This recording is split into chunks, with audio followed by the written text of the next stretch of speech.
आदित्य धर की ये फिल्म बिल्कुल उसी जोन में ऑपरेट करती है जिसमें उनकी खुद की डायरेक्ट की द सर्जिकल स्ट्राइक थी। आर्टिकल 370 सरकार के एक ऐतिहासिक फैसले, उस फैसले को ग्राउंड पर लागू करने वाले लोगों, फैसले के पीछे की प्लानिंग प्लॉटिंग और बिना किसी को खबर हुए उसके कामयाब हो जाने को सेलिब्रेट करती है। आर्टिकल 370 का ट्रेलर देखने के बाद सबसे पहली बात दिमाग में यही आई थी कि सरकार के फैसलों की गाथा गाने वाली एक और फिल्म देखनी पड़ेगी।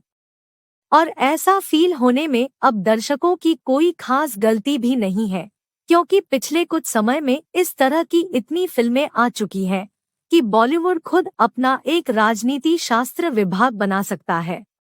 खैर, भारी रिस्क के साथ फिल्म देखी गई और पाया गया कि अगर पॉलिटिकल फैसले पर बेस्ड फिल्म वाली बात को थोड़ा साइड रखकर देखा जाए तो आर्टिकल 370 एंगेज करने में तो कामयाब होने वाली फिल्म है।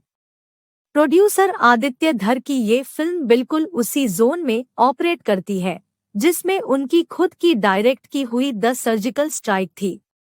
आर्टिकल 370 सरकार के एक ऐतिहासिक फैसले, उस फैसले को ग्राउंड पर लागू करने वाले लोगों, फैसले के पीछे की planning plotting the surgical strike थी। आर्टिकल 370 सरकार के एक ऐतिहासिक फैसले, उस फैसले को ग्राउंड पर लागू करने वाले लोगों, फैसले के पीछे की प्लानिंग प्लॉटिंग और बिना किसी को कानो कान खबर हुए उसके कामयाब होने को सेलिब्रेट करती है। जैसे सर्जिकल स्ट्राइक खबरों में बहुत पॉपुलर चीज थी, मगर कैसे हुई, किस तरह हुई ये किसी को नहीं पता था। विक्की कौशल की उरी आई और लोगों के इमेजिनेशन को वो तस्वीरें मिल गई जो खबरों में छपे शब्दों को रियलिटी की तरह दिखा रही थी। हालांकि थी वो एक डायरेक्टर की इमेजिनेशन ही, इसी तरह आर्टिकल 370 भी ऑडियंस को एक और ऐतिहासिक घटना के विजुअल्स देने का काम करती है। बुरहान वानी की कहानी से शुरू होती कश्मीर की कहानी। यामी गौतम स्टारर इस फिल्म को डायरेक्टर आदित्य सुहास जाम्बले ने चैप्टर वाले स्टाइल में ट्रीट किया है। ये चैप्टर कश्मीर के बुरहान वानी एपिसोड से शुरू होते हैं और पुलवामा हमले से होते हुए आगे बढ़ते हैं। आखिरकार ये वहां पहुंचते हैं जहां भारत सरकार का एक फैसला कश्मीर की तकदीर बदलने के लिए तैयार है। आर्टिकल 370 शुरू होती है इंटेलिजेंस ऑफिसर जूनी हक्सार यानी यामी गौतम के एक मिशन से, जिसमें उनके निशाने पर बुरहान वानी है। जूनी का ऑपरेशन कश्मीर में बवाल खड़ा कर देता है, जिसके बाद उसे दिल्ली बुला लिया जाता है। इधर दिल्ली में पीएमओ की high rank official Rajeshwari Swaminathan Kashmir के हालात को लेकर एक्टिव है।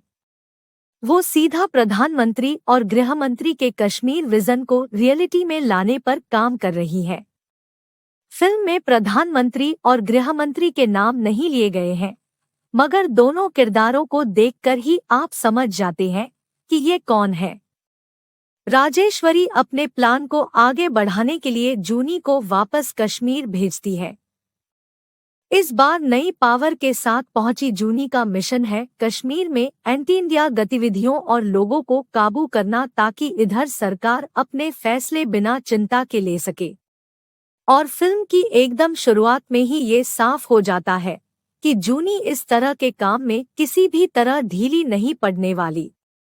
एक तरफ आपको जूनी की नज़र से कश्मीर के हालात, वहां की पॉलिटिक्स और ब्यूरोक्रेसी पर कमेंट्री मिलती है, दूसरी तरफ राजेश्वरी दिल्ली की राजनीति का जायका आप तक पहुंचाती है।